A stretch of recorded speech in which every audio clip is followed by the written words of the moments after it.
Мирно и без реакции, седумината македонски државјани борци на ИСИС ги слушнаа казните од 6 до 9 години затвор. 6 мина обвинети за војување во Сирија: Елмедин Османи, Ахмед Дженгис, Орхан Жупани, Бењамин Фетон, Ибрахим Шабани и Алмир Миртовски, судот им изрече 6 годишна робија, а со највисока казна од 9 години помина Сафет Рамадани, кој бил и припадник на Исламска држава и одговараше и за терористичка организација. Овие казни ги добиот како пред 2 дена на судењето признаа вина и ветија дека нема да прават нови кривични дела. Обвинетиот Елмедин Османи се огласува за виновен, се осудува на казна затвор во траење од 6 години.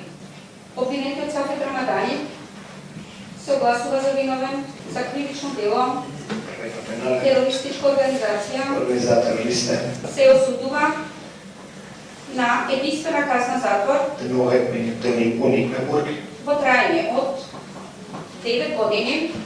За учество во странска војска предвидена е затворска казна од најмалку 4 години до максимум 15. Сепак адвокатите се незадоволни и најавуваат жалби. Очекувале судиите да ја ублажат казната под законскиот минимум поради признанието на вина, но и затоа што пред да бидат донесени од Сирија во земјава биле веќе во затвор. Овие луѓе сите седеле и престојувале во воен затвор во Сирија. Некој седел 9 месеци, некој цели 2 години. Биле ранети со тешки рани, значи дел од нив се инвалиди, можевте и да видите, така да веќе се и казнети.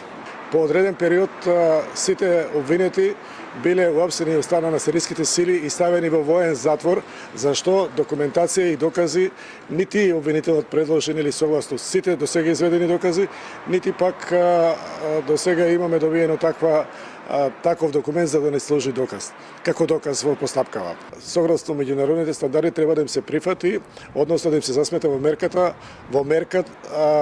во казната затвор, како мерка што ја држале таму. Бараа и укинување на притворот, советување дека нема да бегаат или дека имаат здравствени проблеми, но судот ги врати во шутка. Според обвинителството за организиран криминал, освен што војувале, обвинетите собирале финансиски средства за лица кои учествувале во овие паравојни формации, а преку социјалните мрежи или друг вид на комуникација, повикувале, вербувале и потикнувале и други борци. Во соработка со партнерите од Глобалната коалиција за борба против тероризмот и сириските демократски сили, овие обвинети беа приведени и предадени на македонските власти во август минатата година, а обвинението беше подигнато во декември.